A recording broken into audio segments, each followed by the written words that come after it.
नमस्कार, आदाब, सत श्री अकाल। कैसे हैं आप सभी का स्वागत है आज की इस वीडियो में। और मैं मिलिंद मिश्रा आप सभी का स्वागत करता हूं स्टडी विथ मिलिंद के इस बेहतर से प्लेटफॉर्म पर। आज हम सभी पढ़ने वाले हैं फिरोज शाह तुगलक के शासनकाल के बारे में।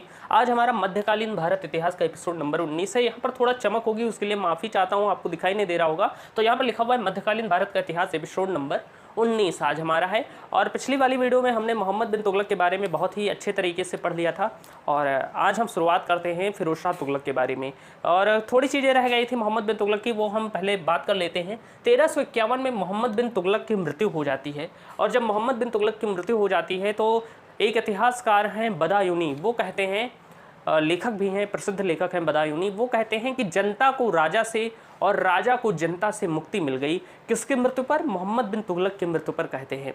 और अगर हम बात करें, मैंने आपको बताया था कि मोहम्मद बिन तुगलक बहुत ही योग्य शासक था, शिक्षित शासक था, लेकिन इसने जो जो नीतियाँ अपनाई वो सारी इसकी असफल रही। चाहे वो आपका राजधानी परिवर्तन हो, दो आप में कर वृद्धि हो, ये सारी चीज़ें मैंने पिछली वीडियो में बताई थी आपको। खुरासान अभियान हो, इसका कराचिल अभियान हो, और सांकेतिक मुद्रा का प्रचलन हो, ये सारी चीज़ें इसकी क्या रहीं कि असफल रहीं। और इससे क्या हुआ कि जनता बहुत ही ज़्यादा असंतुष्ट थी, सेना भी इससे बहुत ज़्यादा असंतुष्ट थी। और इसी पर परीक्षा में प्रश्न पूछा जाता है। तो एक इतिहासकार थे बदायूनी, तो आप लिख लीजिएगा बदायूनी।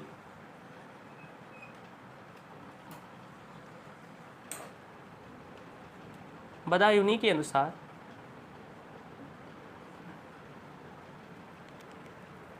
जनता को राजा से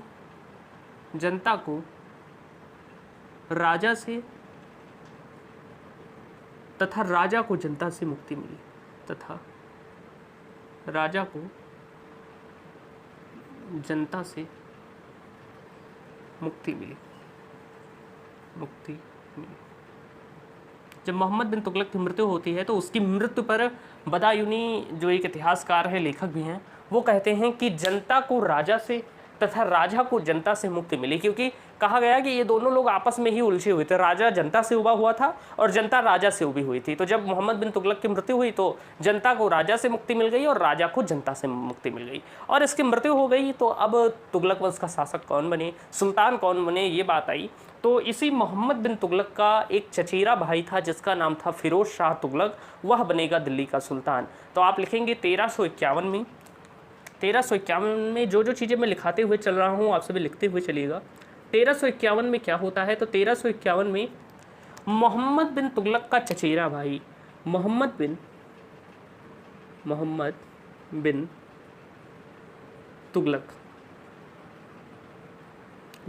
तुगलक का चचेरा भाई, इसका चचेरा भाई जिसका नाम है फिरोज शाह तुगलक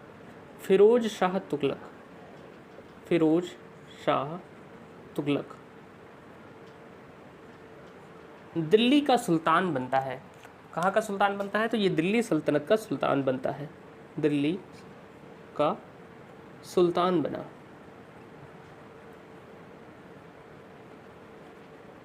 फिरोज शाह तुगलक की बात करें तो यह मोहम्मद बिन तुगलक का चचेरा भाई था। जब मोहम्मद बिन तुगलक की मृत्यु हो जाती है तो उस समय ये सिंध के ठट्टा में था, और जैसे से पता चलता है तुरंत इसका राज्याभिषेक वहीं पर कर दिया जाता है। तो अगर हम बात करें कि फिरोज शाह तुगलक का राज्याभिषेक कहाँ हुआ, तो राज्याभिषेक इसका कहाँ पर हुआ? तो इसका राज्याभिषेक हुआ सिंध के ठट्टा नामक स्थान पर। सिंध के ठट्टा नामक स्थान पर इसका राज्याभिषेक हुआ,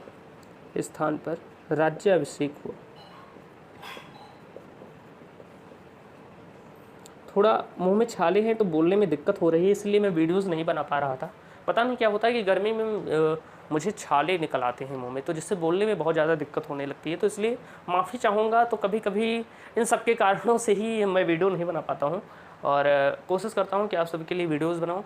तो अगर हम बात करें तो 1351 में जब मोहम्मद बिन तुगलक की मृत्यु हो जाती है तो उसी का एक चचेरा भाई था जिसका नाम था फिरोज शाह तुगलक, वह दिल्ली का सुल्तान बनता है। दिल्ली का सुल्तान जब ये मोहम्मद बिन तुगलक की मृत्यु हो जाती है तो यह सिंध के ठट्टा नामक स्थान पर हुआ था, तो यहीं पर इसका राज्याभिषेक हो जाता है। लेकिन जब ये दिल्ली पुनः आता है तो इसका पुनः राज्याभिषेक होता है। यानी कि ये दिल्ली सल्तनत का ऐसा एकमात्र सुल्तान कह सकते हैं जिसका 2 बार राज्याभिषेक हुआ था। एक तो हुआ सिंध के ठट्टा नामक स्थान पर, और दूसरा कब कब हुआ कि जब यह दिल्ली आया, तो आप लिख लीजिएगा कि दिल्ली पहुंचने पर पुनः राज्याभिषेक, दिल्ली पहुंचने पर पुनः राज्याभिषेक, पुनः राज्याभिषेक। तो परीक्षा में पूछ सकता है कि दिल्ली सल्तनत का वह कौन सा सुल्तान था जिसका 2 बार राज्याभिषेक हुआ था, तो वो था फिरोज शाह तुगलक। इसका 2 बार राज्याभिषेक हुआ था। तो आप लिख लीजिएगा कि इसका 2 बार राज्याभिषेक हुआ, 2 बार राज्याभिषेक हुआ।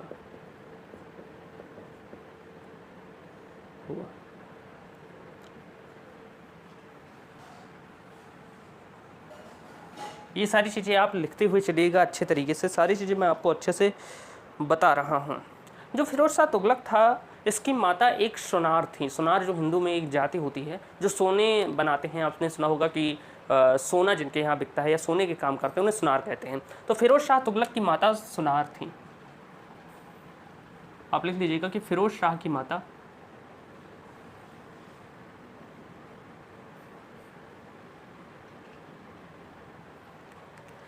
हिंदू सुनार थी, हिंदू सुनार थी, सुनार थी। और इसके कारण क्या हुआ कि जी इसकी माता हिंदू सुनार थी, तो इस पर हिंदू होने के आरोप लगे थे और इसीलिए इसने ब्राह्मणों पर भी जजिया कर लगा दिया था। इसलिए क्योंकि इसे यह सिद्ध करना था कि मैं हिंदू नहीं हूँ। हिंदुओं में सबसे उच्च जाति जो मानी जाती है वो ब्राह्मणों की मानी जाती है। तो इसने ब्राह्मणों पर जजिया इसलिए लगा दिया कि जनता को ये विश्वास हो कि जो ब्राह्मणों पर जजिया लगा देता है, आज तक किसी भी शासक ने ब्राह्मणों पर जजिया नहीं लगाया और इसने जजिया लगा दिया ब्राह्मणों पर, तो जनता को ये विश्वास हो गया कि ये हिंदू नहीं हो सकता, क्योंकि हिंदू होता तो ये ब्राह्मणों पर जजिया करना लगाता। तो ये रीजन था। तो इसकी माता फिरोज शाह की माता हिंदू सुनार थी और इसी के कारण इस पर हिंदू होने के आरोप लगे थे। फिरोज शाह पर क्या हुआ था कि हिंदू होने के आरोप लगे थे, हिंदू होने के आरोप लगे थे।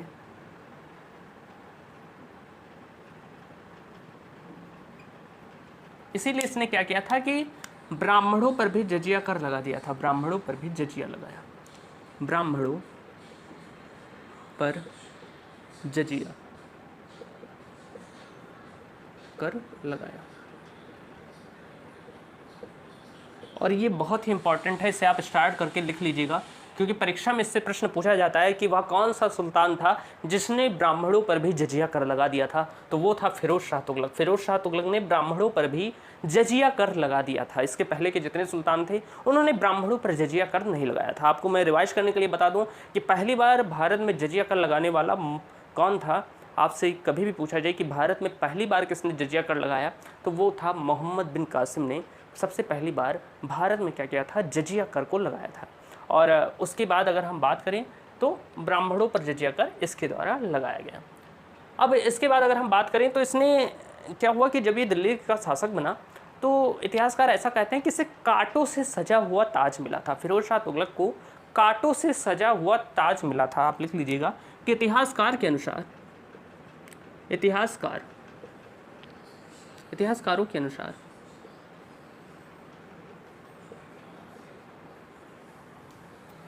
फिरोज शाह को कांटों से सजा हुआ ताज मिला। या आप कह सकते हैं कि फिरोज शाह तुगलक को, फिरोज शाह तुगलक को कांटों का ताज मिला, कांटों का ताज मिला।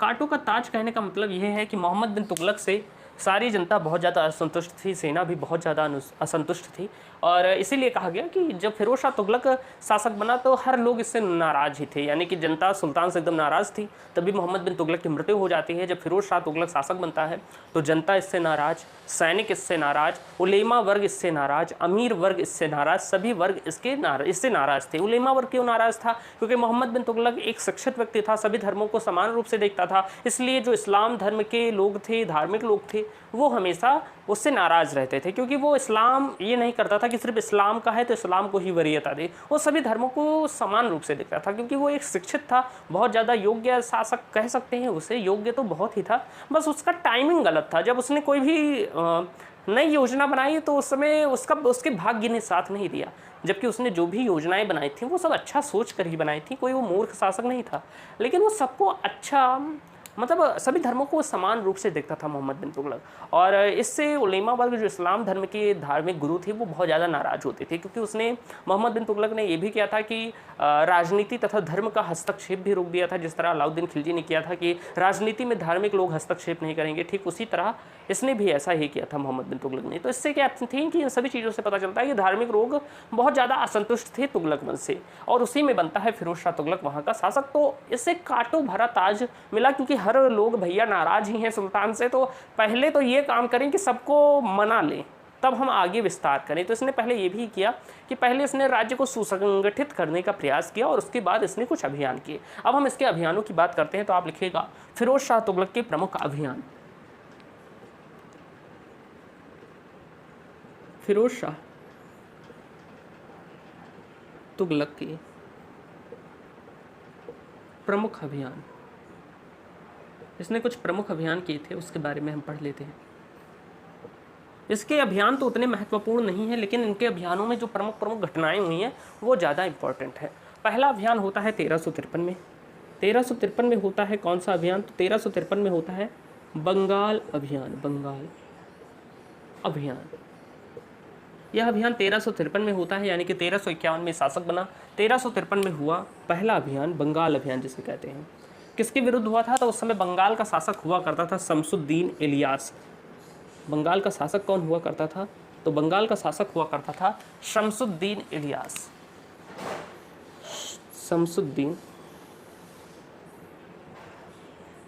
इलियास यहाँ का शासक हुआ करता था। शमसुद्दीन इलियास बंगाल का शासक हुआ करता था। यह अभियान किया गया, लेकिन इस अभियान में फिरोज शाह तुगलक तथा शमसुद्दीन इलियास के मध्य क्या हो गई थी?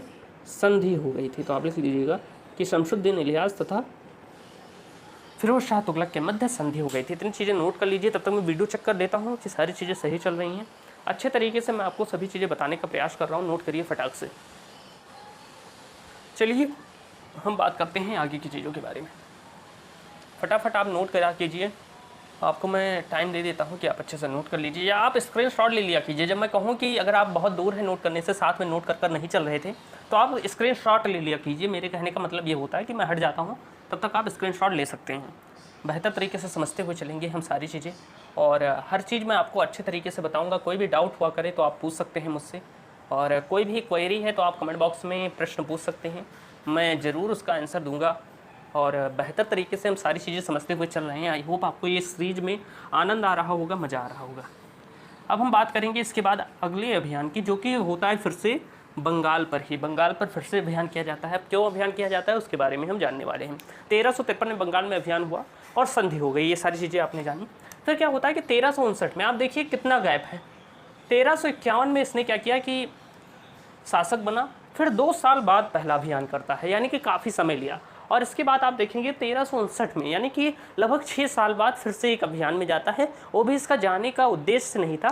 क्या हुआ था कि बंगाल पर फिर से अभियान किया गया 1359 में, और क्या हुआ कि उस समय थोड़ा जो सिकंदर शाह नाम का शासक था, जो कि इलियास का पुत्र था, उसने विद्रोह कर दिया था। इसलिए फिरोज शाह तुगलक को फिर से अभियान किया गया, नहीं तो ये भी अभियान वह नहीं करता। तो इस बीच में आप देखेंगे कि 1351 में शासक बना, 2 साल बाद यह बंगाल पर अभियान करता है, फिर उसके बाद 6 साल बाद अगला अभियान करता है। तो इस बीच में इसने क्या किया था कि अपने नगरों का निर्माण कराया था, अपने राजनीतिक व्यवस्था को डेवलप किया था, और जो चीज़ें गड़बड़ थीं, क्योंकि सारे लोग इससे असंतुष्ट थे, तो उन्हें संतुष्ट करने का प्रयास किया था, जनता को अच्छा करने का प्रयास किया था। तो ये सारी चीज़ें कर रहा था। इसलिए इसने बहुत ज़्यादा साम्राज्य विस्तार पर फोकस नहीं किया। इसने क्या किया कि इसने सिर्फ अपने राज्य को अच्छा और सुसंगठित बनाया, और जो राज्य थे उन्हें संभाल कर रखा। तो आप देखेंगे अगला अभियान होता है 1359 में, और इसे हम कह सकते हैं कि पुनः बंगाल अभियान। पुनः बंगाल अभियान, पुनः बंगाल अभियान किया जाता है। इस बार क्या हुआ कि 1359 में बंगाल में सत्ता का परिवर्तन हो जाता है।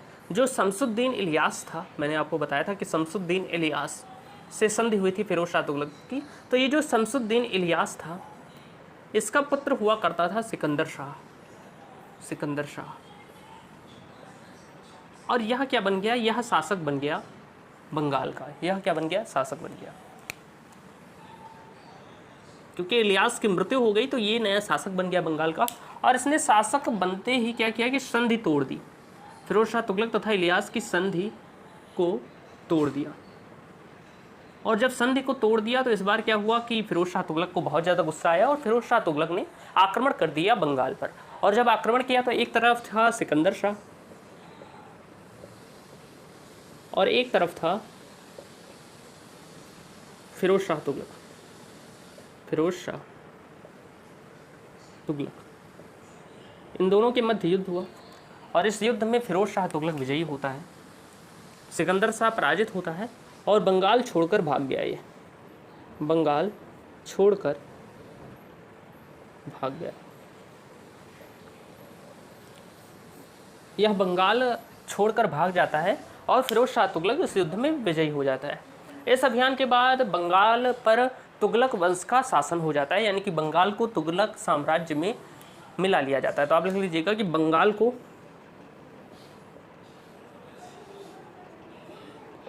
दिल्ली सल्तनत में शामिल कर लिया गया। दिल्ली सल्तनत में शामिल कर लिया गया।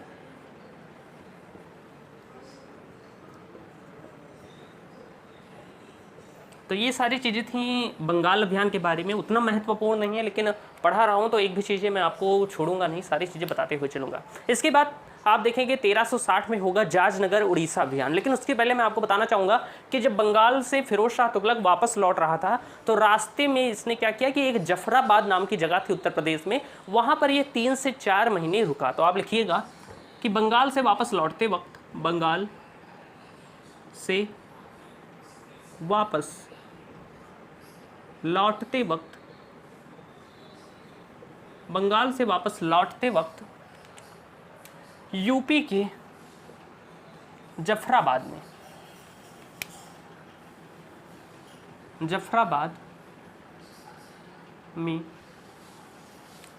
3 से 4 महीने तक रुका, 3 से 4 माह तक रुका। और इसने जफराबाद का नाम बदलकर जौनपुर रख दिया। इसने क्या किया कि जफराबाद का नाम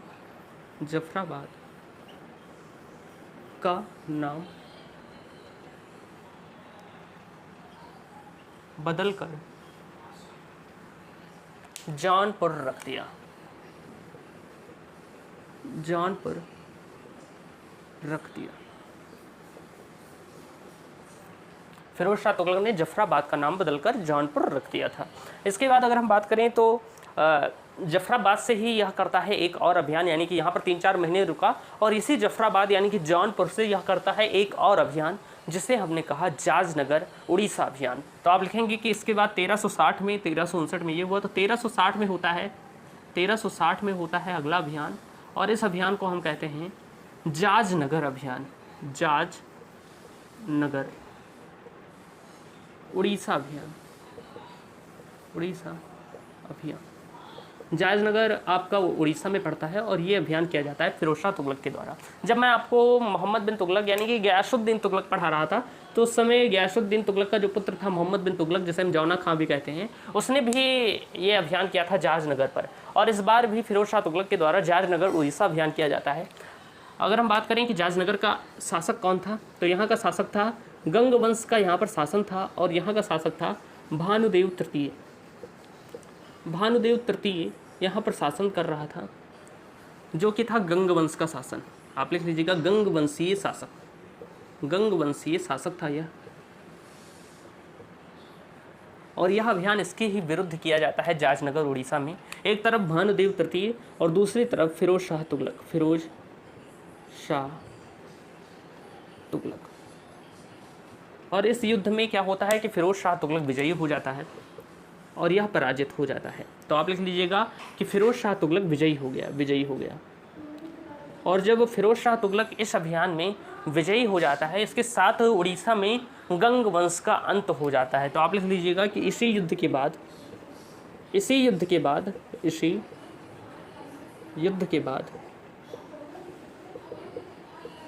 गंग वंश का अंत हो गया। गंग वंश का अंत हो गया। तो इस अभियान के बाद उड़ीसा में गंग वंश का अंत हो जाता है। और एक महत्वपूर्ण बात लिखिएगा कि जब जाजनगर अभियान किया जाता है उड़ीसा में, तो इसमें क्या होता है, एक महत्वपूर्ण घटना होती है कि फिरोज शाह तुगलक जगन्नाथ मंदिर पर भी आक्रमण करता है और उसे खूब सारा लूटता है, यानी कि बहुत ज़्यादा लूटता है और उसकी कुछ मूर्तियों को टुड़वा कर समुद्र में भी फिकवा देता है। तो परीक्षा में इससे प्रश्न पूछा जा सकता है। तो आप लिख लीजिएगा कि इसी अभियान के दौरान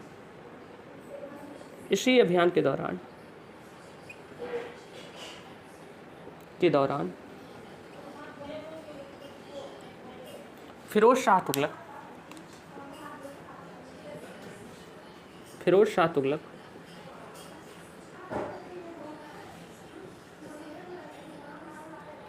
जगन्नाथ मंदिर पर आक्रमण करता है। जगन्नाथ मंदिर को खूब लूटता है तथा यहाँ की कुछ मूर्तियों को टुड़वा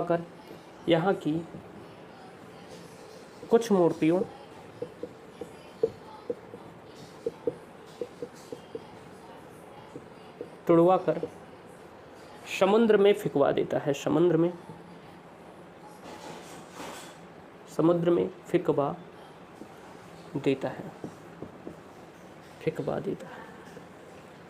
तो ये बात आप ध्यान रखिएगा कि इसी अभियान के दौरान फिरोज शाह तुगलक जगन्नाथ मंदिर को खूब लूटता है और इसके साथ क्या करता है कि यहाँ की जो मूर्तियाँ थी, कुछ मूर्तियाँ थी, उन मूर्तियों को क्या किया इसने कि जगन्नाथ मंदिर की जो मूर्तियाँ थी उसे समुद्र में फिकवा दिया। तो परीक्षा में यहाँ से प्रश्न पूछा जा सकता है कि वह कौन सा शासक था जिसने जगन्नाथ मंदिर को लूटा और वहाँ की मूर्तियों को टुड़वा कर समुद्र में फिकवा दिया। तो आपका आंसर होगा फिरोज शाह तुगलक। इसी अभियान के दौरान इसने किया था। किस अभियान के दौरान? जाजनगर उड़ीसा अभियान के दौरान इसने ऐसा किया था।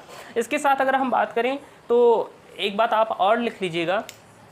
क्या लिखेंगे कि जो जगन्नाथ मंदिर है, आपको पता है कि यह उड़ीसा में स्थित है और ये क्यों अभियान इसने ऐसा क्यों किया था कि जगन्नाथ मंदिर को इसने लूटा था? तो पहली बात क्या थी कि दिल्ली का राजकोष एकदम खाली था। जो दिल्ली सल्तनत का राजकोष था मोहम्मद बिन तुगलक के बाद एकदम खाली हो चुका था। तो इसका रीज़न ये भी था कि मंदिरों में ज़्यादा सोना होता है, बहुत सारे धन होते हैं, तो उन्हें लूट कर दिल्ली सल्तनत में लाया जाए और जिससे दिल्ली सल्तनत का जो राजकोष है वो भरा जा सके और जो आर्थिक स्थिति खराब है दिल्ली सल्तनत की वो अच्छी हो सके। तो पहला कारण तो ये था क्योंकि इसने कई मंदिरों को भी लूटा। और दूसरा रीज़न ये था कि जो इस्लाम वर्ग था, उलेमा वर्ग था, क्योंकि ये एक मुस्लिम था और इस्लाम धर्म के जो धर्मगुरु थे वो तुगलक वंश से बहुत ज़्यादा नाराज़ थे और उन्हीं को प्रसन्न करने के लिए इसने क्या किया कि हिंदू मंदिरों, हिंदू आस्था को चोट पहुंचाई और वहाँ पर आक्रमण किया। क्योंकि आप देखते होंगे कि शुरुआत से ही इस्लाम और हिंदुओं का अक्सर वो रहता है, दिक्कतें रहती हैं। तो आप देखेंगे कि क्या होता है कि इसी के कारण जो धार्मिक गुरुओं को प्रसन्न करने के कारण इसने हिंदू मंदिर पर आक्रमण किया था और जब हिंदू मंदिरों को आक्रमण किया, उससे मंदिरों को तोड़ा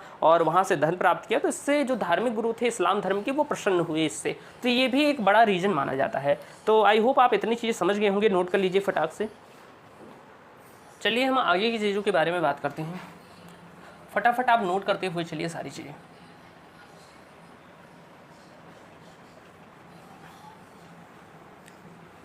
एकदम बेहतर तरीके से सारी चीज़ें मैं आपको बता रहा हूँ।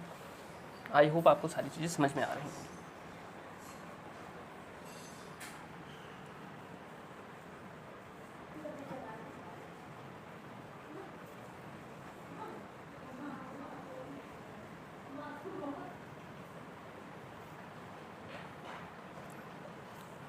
जो जगन्नाथ मंदिर है ये उड़ीसा में स्थित है और जाजनगर अभियान के दौरान फिरोज शाह तुगलक ने यहाँ पर आक्रमण किया था और यहाँ से खूब सारा धन लूटा था।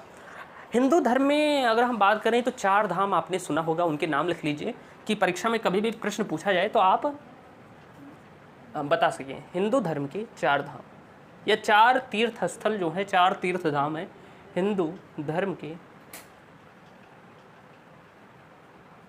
4 तीर्थ धाम, जिसे हम 4 धाम भी कहते हैं, 4 धाम भी कहते हैं। वो कौन कौन से हैं मैं आपको एक्स्ट्रा चीज़ें भी लिखाते हुए चल रहा हूँ, तो इन्हें नोट कर लीजिएगा। जो 4 धाम है, पहला धाम आपका बद्रीनाथ है जो कि उत्तराखंड में स्थित है, आप सभी जानते होंगे। दूसरा आपका द्वारका है, द्वारका जो कि गुजरात में स्थित है। तीसरा आप देखेंगे तो तीसरा आपका जगन्नाथ है, जैसा कि मैंने आपको बताया कि जगन्नाथ उड़ीसा में स्थित है। और चौथा आपका रामेश्वरम है जो कि तमिलनाडु में स्थित है, रामेश्वरम। तो ये प्रमुख 4 धाम है जहाँ पर हिंदू धर्म के लोग जरूर यात्रा करते हैं। आपने भी सुना होगा, आपके दादी दादा नाना नानी गए होंगे चारों धाम में, तो इसे नोट कर लीजिएगा कि हिंदू धर्म की 4 धाम ये हैं। और जो जगन्नाथ की रथ यात्रा होती है उसमें कौन कौन होता है ये लिख लीजिएगा। एक इम्पॉर्टेंट पॉइंट है कि जगन्नाथ रथ यात्रा, जगन्नाथ रथ यात्रा हर वर्ष होती है। अगर हम बात करें इस रथ यात्रा में कौन कौन से भगवान की मूर्तियाँ होती हैं, या इस रथ में कौन कौन से भगवान की मूर्तियाँ होती हैं, तो एक तो होते हैं जगन्नाथ, जिन्हें श्री कृष्ण भी कहा जाता है। जगन्नाथ, श्री कृष्ण किसे कहा गया है? जगन्नाथ को ही कहा गया है। श्री कृष्ण को जगन्नाथ भी कहा गया है। दूसरी मूर्ति होती है सुभद्रा, जो कि श्री कृष्ण की बहन थी, भगवान श्री कृष्ण की बहन थी। और तीसरा आप लिखेंगे तो जगन्नाथ, सुभद्रा, बलभद्र, जो कि श्री कृष्ण की, भगवान श्री कृष्ण के बड़े भाई थे। तो इन तीनों की मूर्तियाँ होती हैं जगन्नाथ रथ यात्रा में, ये बात भी आप ध्यान रखिएगा। और जगन्नाथ मंदिर का निर्माण किसने कराया था? तो आप लिख लीजिएगा कि जगन्नाथ मंदिर का निर्माण, जगन्नाथ मंदिर का निर्माण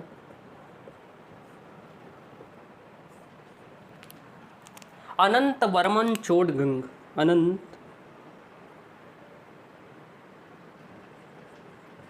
वर्मन चोडगंग देव ने करवाया, चोडगंग देव ने करवाया। ये भी गंग वंशीय शासक थे, ये गंग वंशीय शासक थे, गंग वंशीय शासक। तो चलिए आज के लिए इतना ही रखते हैं। थोड़ा जिम में छाले बहुत हैं तो बोलने में दिक्कत हो रही है, उसके लिए माफ़ी चाहूँगा। वीडियो बनानी ज़रूरी थी इसलिए मैंने बना दी आज। तो बेहतर तरीके से मैंने आपको जितनी चीज़ें बताई हैं, जो मैं पढ़ाया करूँ उससे रिवाइज करके आइए। मिलते हैं अगली वीडियो में, तब तक के लिए जय हिंद, वंदे मातरम।